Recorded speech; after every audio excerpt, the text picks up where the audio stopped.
So, what if I told you that the secret to dealing with today's biggest challenges was actually figured out more than 2,000 years ago? Let's dive into an ancient philosophy that might just be the perfect operating system for our crazy modern world.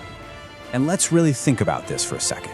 That setback you had at work, that difficult conversation you've been putting off, what if it's not actually a roadblock? What if it's a detour pointing you towards something way better? You know, this one little shift in how you see things, well, it's the key to everything we're about to talk about.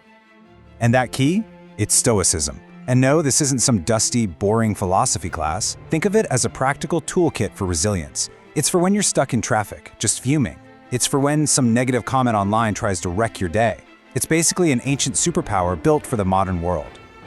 Okay, so the very first step is to build what the Stoics called our inner citadel.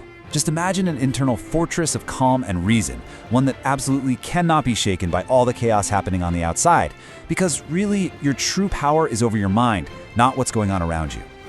This all comes down to the most fundamental idea in Stoicism, the dichotomy of control. It sounds fancy, but it's super simple. Imagine you draw a line down a piece of paper. On one side, you list everything you can't control, the weather, traffic, what other people do. And on the other side, you list what you can control, your thoughts, your effort, your reactions.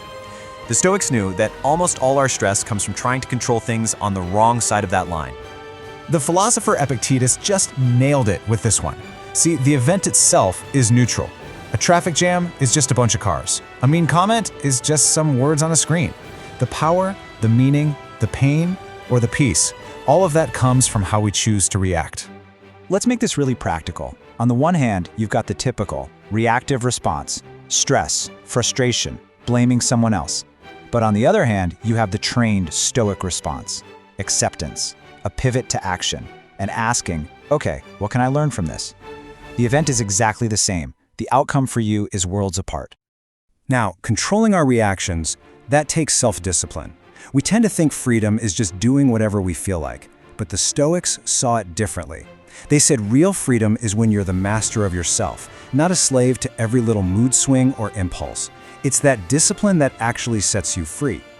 All right, so now that we've started strengthening that inner citadel, let's talk about how it helps us deal with the outer world. You know, other people, their opinions, their actions, and do it with a whole new level of poise and strength. Let me ask you a serious question, especially since we live in a world of likes and shares and constant feedback. Whose opinion of you actually matters? I mean, how much of your day, your energy, is spent worrying about what other people think? And here's the Stoic answer. Your peace begins the exact moment you stop outsourcing your self-worth to other people. When you trust your own judgment, when you live by your own values, what others think, whether it's praise or criticism, it just loses its grip on you. That, right there, is real freedom. And that freedom, it's built on a foundation of self-respect. Think about these rules for a second. It all starts with realizing that you literally train people how to treat you. Your boundaries aren't there to push people away. They're there to teach people what's okay. Self-respect also means knowing when a promise is turned into just another sorry, and it's time to walk away. And forgiveness?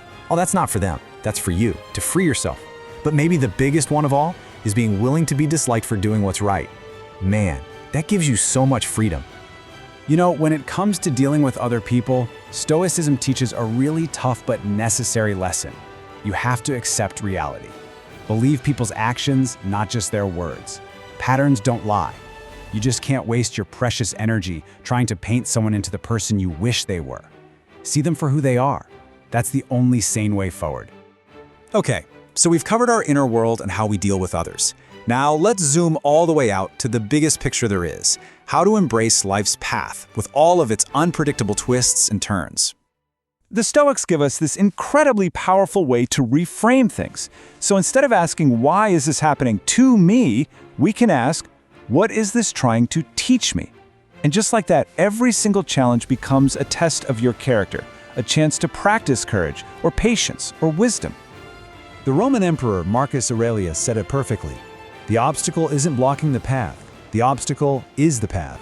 The way forward isn't to go around the problem. It's to go through it. It's like the old stories, right? The dragon you're afraid of is the one guarding the treasure you want. Now, this next concept, memento mori, sounds a little dark at first, but trust me, it's one of the most powerful tools for living a great life. It just means remember you will die. And the point isn't to be morbid, it's to bring incredible clarity to your life. Think of it like a filter. When you look at your daily frustrations, a dumb argument, a missed deadline, through the lens of your limited time on this planet, they just shrink. It makes you ask, is this really how I want to spend one of my precious days? It just strips away all the nonsense and leaves only what truly matters. I mean, really think about this quote. If you knew your time could be up at any moment, would you waste it on petty fights? Would you put off telling someone you love them? Would you delay going after your dreams? Remembering our mortality is actually a tool for living a more honest, more meaningful life, starting this very second. So we've talked about some really big ideas, but Stoicism was never meant to be something you just think about. It's all about what you do. So let's turn all this philosophy into a practical toolkit that you can start using today. Here it is. This is basically your cheat sheet for modern life. So next time you feel overwhelmed, just bring it back to what you can actually control. Feeling hurt by what someone said, reclaim your freedom. Their opinion doesn't have to matter. Afraid of failing? Remember that the obstacle is the way forward. Anxious about what's next? Use memento mori to bring your focus right back to today. And if you feel disrespected, it's time to set and enforce those boundaries. Because in the end, that's what it all comes down to: action. Learning these ideas is great, but living them, that's the real journey. So the final question isn't for me to answer, it's for you. After hearing all this, what's one small Stoic action you're going to take today?